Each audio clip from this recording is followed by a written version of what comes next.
Fantasy Dudes podcast with your hosts, Jonathan and Jake. All right, back here again on the Those Fantasy Dudes podcast. Jonathan and Jake, the weekly show where we get together, talk about our fantasy football leagues, keeper, redraft, dynasty, a little bit of injury news, NFL updates, and just basically talking matchups and talking shit about our league mates. Here we are again, Jake. Yeah, what's up, John? It's been a good first what's going week. on? It's been a good first week. It's had its ups and downs. I think, on Thursday, I was at a high, and then Monday night, I was at an all-time low when I saw the Ravens crash and burn against Derek Carr and the Raiders. And I know it's not fantasy football, but you also lost another $20 to me for survival football. That's what I was referencing. Yeah, that's basically the only stakes I had in that game was I was like, please, can the Ravens just win? Like, today has not been great. It's insane because I never would have called that. But you know what? If you recall last year, do you know who upset the Chiefs? Fucking Raiders. It was the Raiders. Dude. The Raiders they're so, if they could just I don't know what they're doing wrong. I don't know if it's their defense over there that's just that bad. It's John Gruden. John Gruden is the problem. He makes stupid play calls. Did you see the last, you didn't see the game, really? No, I fell asleep. I had early work. No, there was a point when the Raiders were going to kick the game-winning field goal, and, he had Derek Carr and the offense on the field. They were on the field, and then they took them off the field. The kickers were still practicing on the other side of the field. They came all the way down, and the game clock ran out, so they got a delay of game penalty. Had to bring them off the field, bring Derek Carr back on the field. This is all John Gruden's fucking fault because he's not a great coach. He's not a good coach. And somehow Lamar fumbled twice in overtime and fucked the game. So, but yeah, anyways, you can check us out at Those Fantasy Dudes on Instagram, also at Those Fantasy Dudes on Facebook. Check out our website, thosefantasydudespodcast.com, and you can also send us an email with any start and sit or fantasy football related questions, thosefantasydudes@gmail.com.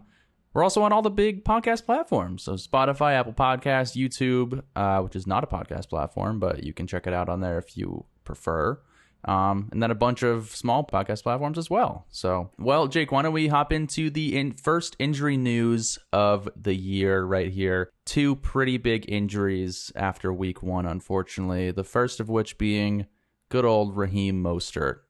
Chipped some cartilage in his knee. Initially, it said 8 weeks, but come to find out, he's out for the season. So that does suck for my Yahoo Winners League, which I started him this week, and he got me 2 points. So I lost. That's brutal. I try not to celebrate injuries, but I have Elijah Mitchell, and pretty happy about that. A guy that you added, I believe I checked, and it was 10 days ago from Saturday or something. Because I was like, oh, Elijah Mitchell, I should probably look into that guy. And I missed him by almost 2 weeks. So that sucks for my team. Yeah, Elijah Mitchell, he was, I had Trey Sermon, and I was like, well, I've got some space. Elijah Mitchell's still on the waivers. I just wanted to make sure that I got him. That was really it. I mean, I figured honestly wouldn't even play him this year. I figured because I knew Jeff Wilson. I think he's on his last year of his contract. Raheem Mostert's 29, so even if he does have years left, it's only a couple. And so I was like, I'll just pick him up. So it pays to know those kind of players. It pays to know those kind of players, especially in a dynasty format. But you can now see the translation of what being knowledgeable in a dynasty format gets you in a redraft. Just doing a little bit of research and knowing the depth chart and the young players that are going to be the next guy up. I mean, just look at the Ravens roster and how quickly they've had to go from one guy to the next guy. And now with Tyson Williams, who's getting 20 plus carries against the Raiders. In terms of Raheem Mostert, I don't think he will ever be fantasy relevant again at this point. I mean, I don't see why he would want to. I don't know how. Man. He's 29. He got some money. Yeah, I mean, who knows? You never know what people's goals are. But in terms of that, in terms of fantasy, yeah, I would try to grab Elijah Mitchell off your waivers. Throw some fab at him. I think that he is going to be. If you have a pup list, or not a pup, an IR. If you have an IR, Jeff Wilson, he's worth popping. Yeah, he should be available. He should be available. If you have nobody in your IR, it's always nice. I like making use of it.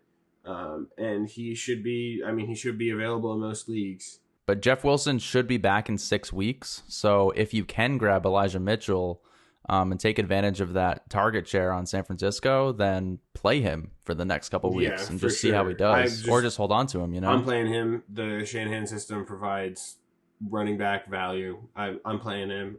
There's no reason you shouldn't. Also, if you have Trey Sermon, I would not recommend dropping him for Elijah Mitchell. If I've seen that going around, I don't think that that's the play. I think that's fine in redraft. You would drop Trey Sermon? In redraft, yeah, I'd drop Trey Sermon for Elijah Mitchell. Do you really want to? That's tough. Elijah Mitchell's got the hot hand. At least you know for sure he's going to be somehow involved. Well, the issue is Trey Sermon is now going to be on the active roster. Like, he will play this week and get a chance in a real NFL game. So there's at least an opportunity for him to prove himself. So he might break out, and then, hey, you dropped him and you lost that chance. So I think at least hold on to him for this week, because they are going to spread the ball between the two of them. I at least believe that. I don't see, if they're adding another running back into their practice squad, that's a sign that, hey, they don't trust these guys. Which, if you have a guy that just put out a 100-yard rushing game and Trey Sermon's not bad, then why would you need to pick up another guy? Because you have Jeff Wilson coming back and you have JaMychal Hasty also there. To me, it doesn't make sense. I am just totally fine with Jeff. If you have Trey Sermon in a dynasty league, keep him. For sure, keep him. He's good. He got decent draft capital. Other teams will take a chance on him if he doesn't work out in San Francisco, I think. But yeah, in a redraft, I think you're fine. You want to play the hot hand in a redraft. You want to, you really want to. You're going to end up dropping some of those players anyway, so it doesn't really matter. Like, I don't know. I wouldn't keep him in a redraft. I don't have him in a redraft. He's dropped off my redraft teams. So yeah, I don't know. It's difficult because 1 or 2 losses in redraft, a decision like that could mean you don't make the playoffs. So playing the hot hand is a viable strategy. It's the same reason that a lot of people don't roster handcuffs.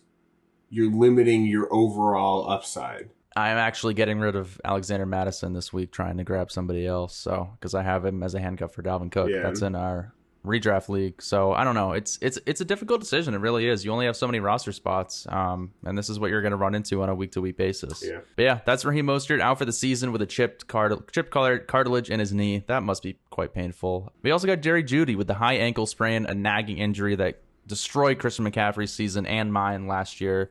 As of right now, he got carted off the field, and he's going to be out for 6 to 8 weeks. So KJ Hamler, dude, fire up KJ Hamler.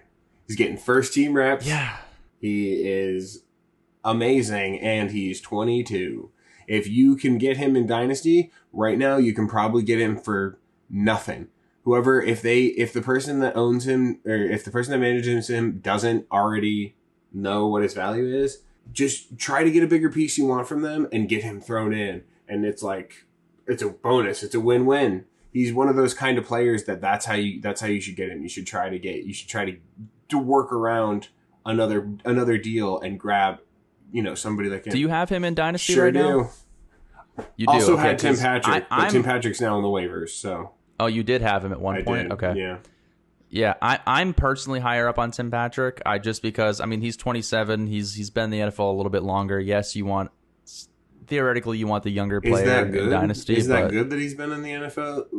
Name something notable he's done in his time in the NFL. I don't know. He was usable last year. This is a guy that you might be able to throw in your flex. I don't want to start him. I don't know. I'm starting the guy getting the first team reps. He's going against the team that got blown up by Houston last week. So, if you want a guy who... All right, maybe this week. Could be reasonable this week. That's not a bad spot. So, yeah, I guess if you're going to qualify it as would I spot start... But still, if I'm choosing, it's KJ Hamler over Tim Patrick. Yeah, and I would disagree. I would start Tim Patrick over KJ Hamler this week. This week? I'll make you a bet. I'll make you a bet right now. All right, whatever. Yeah, I'll take Tim Patrick is going to beat out KJ Hamler this week. Okay, so this week, the fantasy points, just outright? Outright fantasy points. If Tim Patrick beats you by 1 point, then all right, deal. That's deal. I'll take All right, that one. cool. All right. Well, those are the big injuries for the week. I think we're going to go ahead and move on to Matchup Rewind. Matchup Rewind. Wicka wicka wow wow. This is our first time doing Matchup Rewind because this was the first week of the fantasy football / NFL season. So, Jake, I think first things first, we're going to look at some of the actual NFL matchups that were pretty surprising because there were, I believe, 8 road teams that ended up winning on the road, or 8 teams that were just not expected to win. One of which was Cincinnati over Minnesota. Kind of screwed Justin Jefferson's game. As a Joe Burrow owner and a Justin Jefferson owner, I'm fine with it. Okay, how did Joe Burrow do for you? Not great. It's not good. First game with new ligaments. He's back again. He got me 18.64 points. What about Arizona over Tennessee? Chandler Jones with 5 sacks of Ryan Tannehill. That's negative 10 points for Ryan Tannehill right there. Or negative 5, I can't remember. That's rough. But every sack is negative 1 or 2 points depending on your league format. So that sucks if you had Ryan Tannehill. Yeah, that's brutal. I did watch some of the Pittsburgh-Buffalo game, and Pittsburgh was surprising, but Chase Claypool for my dynasty team and many other teams only got like 5 targets. Yeah. And that was kind of scary because I'm like, I invested a lot in Chase Claypool, and now I'm kind of on the cusp of wanting to trade him for something else. Yeah, you grabbed him. You panic grabbed him after I picked up Deontay. Kind of did. In terms of PPR, he is a risk. Like, I'm actually planning on benching him this week in favor of guys like Nelson Aguilar and Devonta Smith. But anyways, I think that the big crazy surprise this week was the Saints beating the Packers 38-3. Yeah, beating is a kind word. Jameis Winston getting that W. This game right here is the exact reason I won to Allie. Allie she stacked Devonta Adams and Aaron Rodgers, which going into this week, I was like, wow. Like the Saints could be good. This could be a shootout. Like Aaron Rodgers has something to prove. I was stressing. And then he scored like 4 points, and I actually played Aaron Rodgers in 2 different leagues this week, so that was really... You started Aaron Rodgers, really? No. I played against Aaron Rodgers, which big difference. Yeah, big difference. You son of a bitch. So I won my work league because of that, and then I beat Allie because she started Devonta Adams and Aaron Rodgers, which I truly think for the rest of the season is going to be an insane... I don't know what happened. I really didn't watch that game. I watched Red Zone, so I didn't watch any of the game either. I didn't even watch highlights, but I just saw a lot of memes making fun of Aaron Rodgers missing blatantly open passes. So I'm a little worried for him, the former MVP.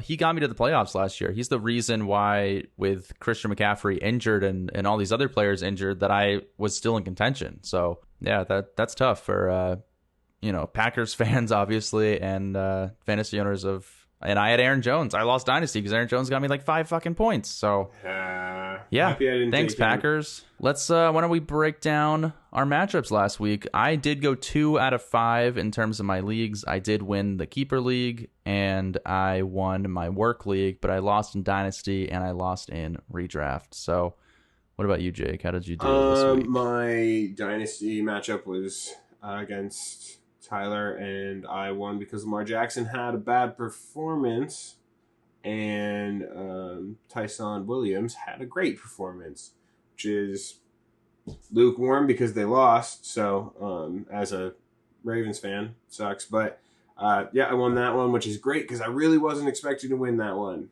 I think you were definitely. I mean, you can't really go on the percentages, but you were definitely projected to lose for most of the weekend. So and then my work league, I started Tom Brady, so that was great, and I also started Tyson Williams there, so that was good. Wow, there you go. And then I have Travis Kelce, and also Brandon Cooks. Man, if you picked up Brandon Cooks to be your floor guy, he got you 18 points, 5 for 7 for 132. He's the real deal for fantasy. He is so reliable. It's crazy. He's good. He's a good receiver.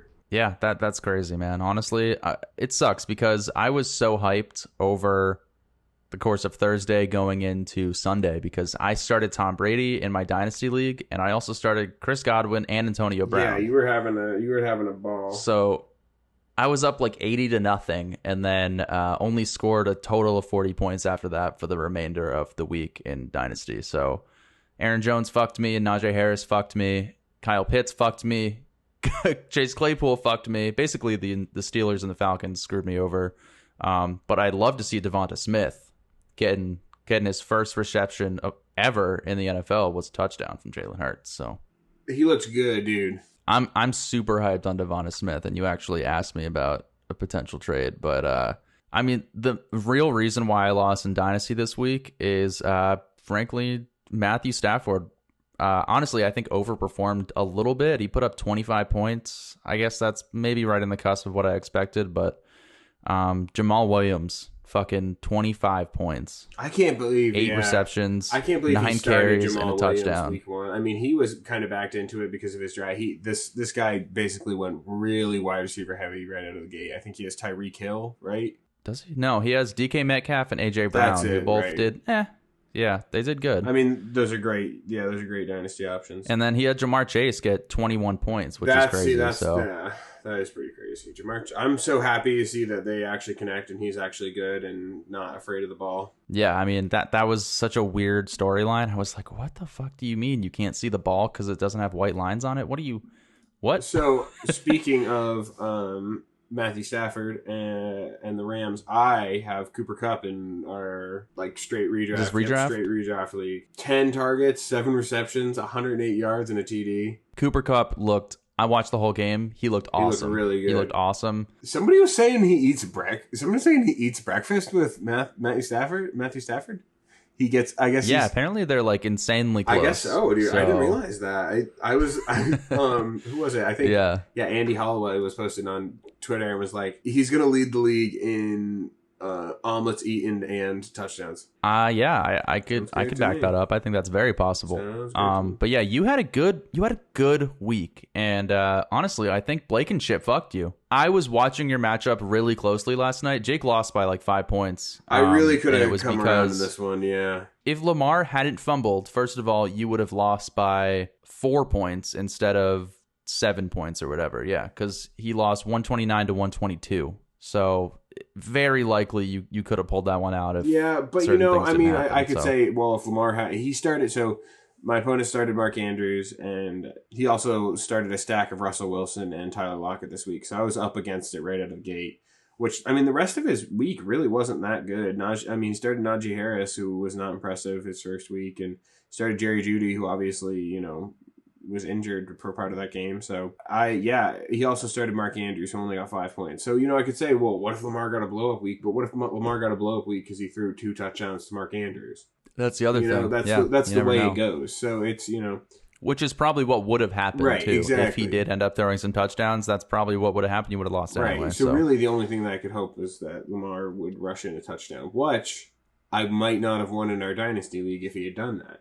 So that's kind of the curse of playing multiple leagues, but that's what I was gonna say. It's you're always gonna be either rooting for or rooting against, because in terms of our redraft league that you barely lost in, I put up 156 points and still fucking lost. Yeah. So, and that's mainly because I was going against Christian McCaffrey in this league. So, what are you gonna do? And Patrick Mahomes puts up 33, DeAndre Swift 24, T Higgins 15, Drew Goddard 14. These guys that I did not expect to do anything against me screwed me over. So It's a shame, and I had a great week all around in that league. And my other league, the one I actually won, put up 174 points, and the other guy had 150. So he had Amari Cooper, who had almost 40 points, and he lost. So I would hate to be Dylan, who's getting married next week. Good for him. All I wanted to do was beat him in fantasy football and then go to his wedding and be super kind and just congratulate him and all that. That's our matchups for last week. Definitely some highs, definitely some lows, unfortunately, but that's kind of how it be with fantasy football, unfortunately. Why don't we talk some matchups? Talking matchups. Week 2. We're talking about week 2 matchups here. Yeah, so he's got Joe, and the thing is his running backs not suck. Good. I mean, Mike Davis and Leonard Fournette. Fournette's in Atlanta. Yeah. That's pretty solid. But he's got Josh Allen. He's got Devontae Adams, who's going to rebound against Detroit. If he doesn't, then I don't know, man. I would trade him. Travis Kelce, Robbie Anderson, Tyler Boyd. he's got a very, very strong team that could very likely beat you. Yeah, I don't think I win this one. Honestly, I think Sam takes this one from me. Granted, though, you got CeeDee Lamb against the Chargers. You got Mike Evans against Atlanta. I mean, you do have some solid matchups in there. I'd be worried about Calvin Ridley not doing much this week. I mean, he only got me 10 points this last week, so you never know, though. I'm worried about that matchup. In our other league, I'm playing against Dane. Actually, funny enough, if we stick on the Dynasty train, I'm playing Dane in Dynasty this week. Nice! So we're both going to be hating on Dane this week, unfortunately, in a competitive sense. In a competitive sense, I've hated on Dane since he took away my fantasy championship. Well, him and Aaron Jones. 2019 fantasy rematch. Right before Christmas. We're going through the fantasy matchups. It's the championship weekend. 90+% likely to win. Aaron Jones running out the clock in a game. Last game. Sunday. I think it's Monday Night Football, and rips off a 45-yard touchdown. Lose the game. He could have he didn't need to score on that play either. There was no reason other than to ruin Jake's fantasy football championship chances. Take money out of my pocket. Well, fortunately, I get to use Aaron Jones against Dane in Dynasty this week. I got Aaron Jones at home against Detroit on Monday night. So if he doesn't blow up, I'm going to be fucking livid. But I am going to continue to do the Tom Brady, Chris Godwin, and Antonio Brown stack against Dane this week. So I hope that pays off again.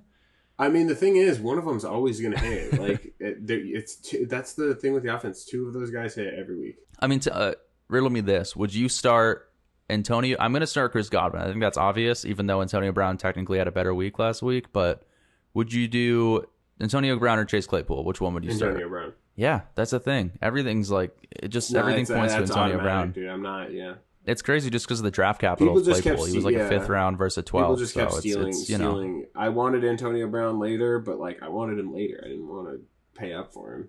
Yeah, but I don't know. I think I definitely could beat Dane. I really do. I don't want to start 0-2 in Dynasty. That would suck. But he's got Trevor Lawrence, Dalvin Cook, Gaskin, Hopkins, Tyrell Williams in his wide receiver 2 slot.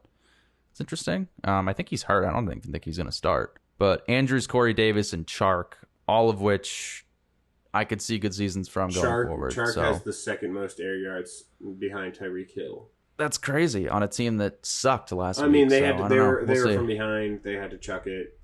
But I think they're going to be from behind and have to chuck it a lot this season. So some of that definitely was garbage time. Actually, most of it, to be fair, for Chark there. But yeah, what are you looking at for redraft or for keeper this week? So my keeper, I've got I'm pretty happy with the way things turned out in that league, because I capped Jonathan Taylor for 4th and Justin Jefferson for 14th, and then I managed to get Eckler and DeAndre Swift, Jamal Williams, Melvin Gordon. So my RBs are stacked, and then of course I started with Jefferson, and then I got Deontay Johnson, DJ Moore, Marquez Callaway, Henry Ruggs, and Crowder. So my wide receivers didn't even take that much of a hit. Deontay's phenomenal, and Justin Jefferson is awesome. And I managed to get Darren Waller, who proved last night why you should draft tight ends early. Because 19 targets, dude. That might be the most targets anyone on one of my teams has ever seen in the game. Absolute fucking insanity. That he got 12 in the first half. I actually texted you that. Yeah, that's pretty crazy. Yeah, so I mean, your matchup, you're obviously have a great team. I am not a fan of most of your bench players personally. I don't. Obviously, Trey Sermon, you just shit on him for like 10 minutes. Yeah, he's good. Callaway, I would drop him. Yeah, I'm not dropping Marquez. I would drop Ruggs. You're going to drop Marquez Callaway after watching what Jameis Winston's doing out there? Well, if I were to drop him or Ruggs, I would drop Ruggs. To be honest, if I had to pick one to drop, I'm not impressed with Ruggs. I heard a stat last night that the Raiders haven't had a 1,000 or an 800-yard receiver since 2016. Yeah, that sounds about right. So, it's like, you don't know. I think Bryan Edwards is the guy because he looked great. Bryan Edwards looked awesome, but also Hunter Renfrow looked good. So how can you really know? And Zay Jones got balls. Like, it's such a crapshoot at this point that if you have Waller, which you do, then that's the one I would go with. So I think you beat Dane this week. I think I can beat Dane. Justin Herbert could have an insane week against Dallas. I think he could throw like 4 touchdowns. I think it could be a shootout. But I've also got Matt Ryan in Tampa Bay. He has Nick Chubb against Houston, who could destroy them. I could see Nick Chubb getting like 30 points. Destroy them, but they're not. If Nick Chubb's not going to get all the work, Kareem Hunt's going to get some work. I'm not saying you can't get 30 points from 2 running backs, but I'm just saying it's less likely that he's going to have an enormous blow-up game with not a bunch of receptions, you know? Yeah, I mean, to be fair, say the Browns go up by like 20 points or something, which could very well happen, then they bench him and put Kareem Hunt in for the entire fourth quarter. So, yeah, that is the payoff with having Nick Chubb, who Dane kept for a first-round pick. Yeah. And Michael Thomas for a second-round pick. Yeah. At least Michael Thomas is in his COVID IR. Exactly. Very smart choice by Dane. Yeah, for my keeper league, I'm going against our friend Logan, who is, he's been in the league since 2015. He's an OG. I'm a little worried about his team. He's got Kyler Murray, Allen Robinson, Mike Williams, who blew up last week and gets to go against Dallas. That could be great. He's also got Kamara, Mixon, Hawkinson, and Jamar Chase. So, yikes. That's a pretty solid team. Not going to lie. Yeah. That's pretty solid. Yeah. To be fair, my team is honestly insane. Like Dak Prescott, CeeDee Lamb, Chris Godwin, McCaffrey, Gibson, and Pitts, and Deebo Samuel got 31 points last week. I think I could easily win, and I think he could also easily win. So that's definitely a tough matchup for sure. I don't know. I hope I fucking beat Logan. I love beating Logan. Man, yeah, I like Logan, but I really do like beating Logan. Actually, he beat me in terms of overall points last week by literally 2 points. I put up 174. He put up 176. So I was really hoping to get that one. Unfortunately, I did not. Yeah, why don't we hop into our redraft league here with Sam Brilliant's hat. All right, the Dallas Jar did not get a win here. This week I play the partner of the person who beat me last week, so I'm hoping to at least beat someone in that household. Yeah, you want to make somebody cry. Which I should, because I bet Lamar Jackson has a way better game. Please, God, I hope they win against Kansas City. They can't lose to the Raiders and then go get kicked in by Kansas City. I think they could easily start out 0-2. It's very likely. But yeah, I'm not rooting for KC. Of course not. Fuck the Kansas City Chiefs. I'm rooting for Kelsey in one of my leagues, but that's about it. Look, I'm hoping that's a huge come behind effort from Kelsey where he gets 23 targets and it's now that he saw that Waller got 19 targets, he's going to be like, "Hey, Patty, I need 20. Come on, man, 20. Dude, I don't want anybody in this league that could possibly be considered the tight end one. Like, it needs to be me and you. I think you could definitely beat Allie. She's a little thin at running backs with Chase Edmonds as her RB2. Oh, I meant Brianna, yeah. Brianna. Yeah, I mean, hey, Chase Edmonds, how did he do last week? He got 14. He did okay. 14.6. 12 carries, and he still got, I mean, obviously he's a PPR monster too. So that's the thing about Chase Edmonds. I could see Calvin Ridley I could see Keenan Allen having a good week. Aaron Jones, I really hope he has a good week. What is Sam Brilliant's hat is playing? TJ with Jameis Winston going against Carolina. He's got Tyreek Hill, CeeDee Lamb, Barkley, Kareem Hunt, Higbee, and Amari Cooper. I didn't realize he had both Dallas receivers. Of course he does. Why am I surprised? Yeah. Huge Dallas fan. I'm assuming he switches out his defense going into this week. This could be a tough one. I don't know, but I did put up a shit ton of points last week, and I think Cousins is going to have an even better game against Arizona. David Montgomery he looked insanely good against the Rams. Man, he was the best player on the field. 16 for 108, a rush touchdown, and 10-yard reception. Man, you can't ask for much more than that. Yeah. He looked awesome, and I have Dalvin Cook, Chris Godwin. I mean, James Robinson looked not good, but the game script was surely against him. I think that'll change going into this next week, hopefully. Yeah. I love TJ Hawkinson. He's clearly the number one receiver on Detroit. I think that continues throughout the rest of the season. 10 targets, 97 yards and a touchdown, and a 2-point conversion last week. Like, I'll take that. Yeah. I'll take that any week, I think I could beat TJ, but he could very likely blow me out with Tyreek Hill, CeeDee Lamb, and fucking Amari Cooper. So we'll see. For sure, he definitely. That's tough. All right, yeah. Why don't we hop into the TFD mailbox? Fantasy Dudes mailbox. Yeah, so for the TFD mailbox, you guys can go ahead and send in your start and sit questions via our Instagram, or you can go on our website, Those Movie Dudes Podcast. Oh my God, I said it again. I said it again. It's going to happen once a week. You can go on our website at thosefantasydudespodcast.com via our contact us page. Send us whatever fantasy football related questions you want, whether it's start sit or trade rumors or injuries. Honestly, whatever you want. We would love to talk about it on the show. Okay, yeah. So our first question is, how do you spark trades in a league that doesn't trade? Yeah, I've definitely been in leagues and am currently in leagues that have this issue. I think in at least our league of record, there's maybe 2 or 3 of us that I'm comfortable throwing trade offers at and usually expect at least a counter or a conversation to start because of it. But there is probably 6 people in our league of record that I know will just instantly reject it or just won't even consider it or know how to have the conversation. God awful offer back. Yeah. You'll be like, hey, I'm kind of interested in what you got. Like, what's up with Robbie Anderson? Like, are you interested in trading him? They'll be like, I want Christian McCaffrey. It's like that's the thing, dude. Just like, oh it's my like God. some, like no, that's what like. And that's the thing. It's unfortunately you are gonna have more often than not if you're with a bunch of college friends. Not all of you guys are into fantasy as much as you are. If you're in home leagues, it's going to be one of 2 things. You're either going to trade a lot or you're not going to trade a lot. Really, Yeah. I've seen, I have friends they do a lot of trading in their leagues, and our league really didn't do much.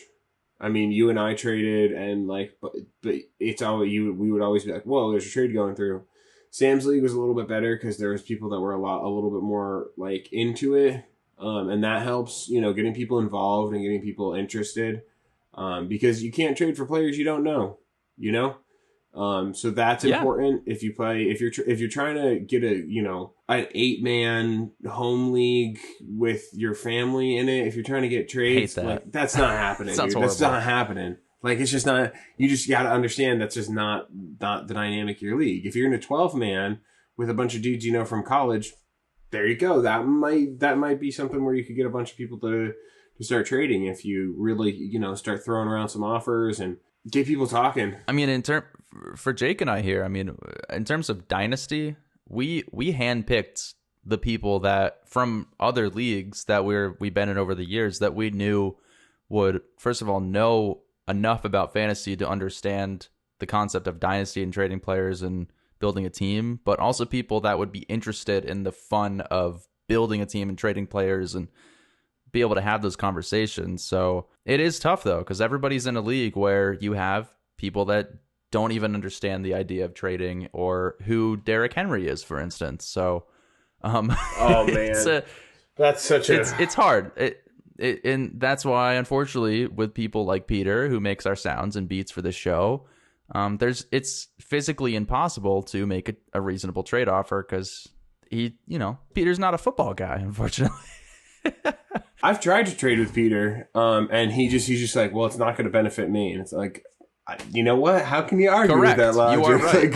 How can you be like, no, you should, when people are on the defensive, they're on the defensive. Sometimes it's just not going to work, but I think it's possible to change the dynamic of a league by trying to get more people involved, talk about trades with people. Always send a message with your trade offers, unless you're just sending bullshit out.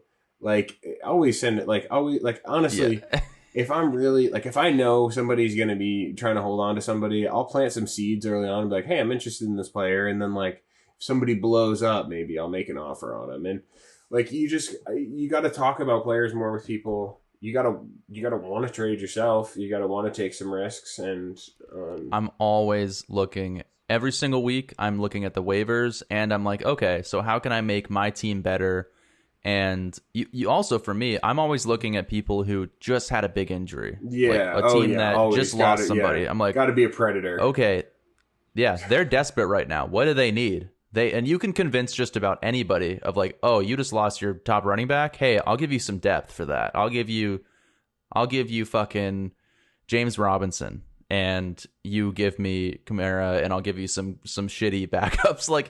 You know what I mean? It's exactly. There's so just know your league. Really, that's all I can say. Know your league. Know who you can make trades with, and run with it. Yes. That's pretty much it. I mean, if I had to give some specific points, knowing your league is great. Know who's going to be interested in what. Me and Jake will go back and forth, and most of the time 90% of the time we will not come up with a consensus. Oh yeah, dude, absolutely not. Yeah, so it's yeah, but I don't think we've had a legitimate trade in at least 2 years. I think last time we had a legitimate trade was the big, like, I got Zeke and you got Kelsey. Fournette, Kelsey, I gave you Galladay and you gave me Lockett or something. It worked out great for me. But yeah, next question is it's a this week question. So if you're on waivers, if both of these guys are available, which one would you personally rather have?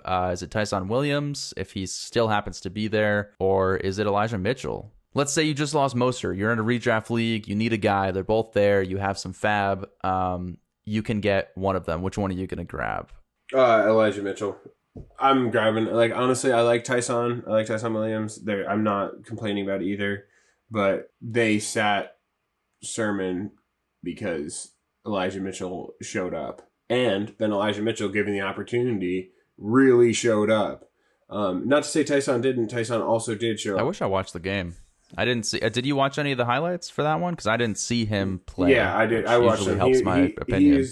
It's pretty good. You should watch him. I heard he's very Mostert-esque or esque. Yeah, right out to the in terms of his run outside, style. yeah, and fast. Yeah, it's tough for me. If I need one of them, I'm probably gonna go Tyson. And I know that, and just watching the whole game, Lamar is the lead back on that team. Every 3 plays, he's gonna tuck it and run for 12 to 15 yards. I just like the rushing attack of the Ravens. I like watching the Ravens a little more. And after what I personally saw of Tyson Williams in that game, I would personally rather have him on my team. He is really good. Again, they're both really good. They're both very similar options. You know what I mean? I think you toss either of these guys is worth at least a quarter or more. I wouldn't say more of your fab. Oh, don't give away your strategy, because now I might put a little more fab in there. I have them anywhere I want them. I don't. What are you gonna fucking throw 100 at? I do. I guess need them in Sam's league for depth, but I still already have Kamara and Clyde, so yeah, I'm fine. And then I have them both in our dynasty league. So all right, yeah. Moving on to survival football picks, which I'm out, but I'm curious to see how long Jake can make it. So Jake, if you're looking at the NFL matchups this coming week, who are you gonna pick? Can we just forget that I lost so I can keep playing, or we could just you want to just keep losing and keep sending me money? Well, let's just see how many I can get wrong in a row, because I suck at it. So and just for the fun of the podcast, I'll keep trying. I already lost, but let's just see if I can get one right. All right. So I'm still gotta get this. I still gotta get this. Who did I pick last week? You picked the Broncos, so you can no longer pick the Broncos. I can no longer pick the Broncos. That was a good pick, right? Who did they play? The Broncos played. They played the Giants. Oh, that wasn't a good. I mean, hey, you know what? The Broncos probably are going to win. Depends on what you consider a good pick. I think that was a good pick. Yeah, that's a good pick. I'm happy with that. I'm gonna take the Browns. Yeah, I mean that's a good pick. The Browns against the Texans. Browns got a good defense. Good defense, good offense. Texans suck. Easy peasy. All right, for this non-money pick, John, what are you going to pick? For this pick that literally doesn't matter. Nothing except maybe your pride, unless you lose this one, in which case you've just doubled down on losing. So, but that's the thing is, at this point I've lost, so do I pick a juicy matchup or do I pick the obvious choice? I think I got to pick something that could go either way. You know what I mean? Yeah. So I'm gonna take the Bengals. Okay. I'm gonna take the Bengals over the Bears, and if I'm right, then I'm a genius. If I'm wrong, then I'm wrong again. So fuck it. I'm gonna be rooting for the Bengals this week. Let's go, Joe Burrow.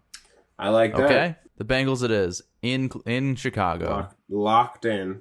Locked it in. My stomach just turned because I feel like it's a bad choice, but I'm going with the Bengals. I'll wear my Chad Johnson jersey on Sunday. Hell Fuck yeah. it. But we are right at an hour, and that's gonna do it for this week of the Those Fantasy Dudes podcast.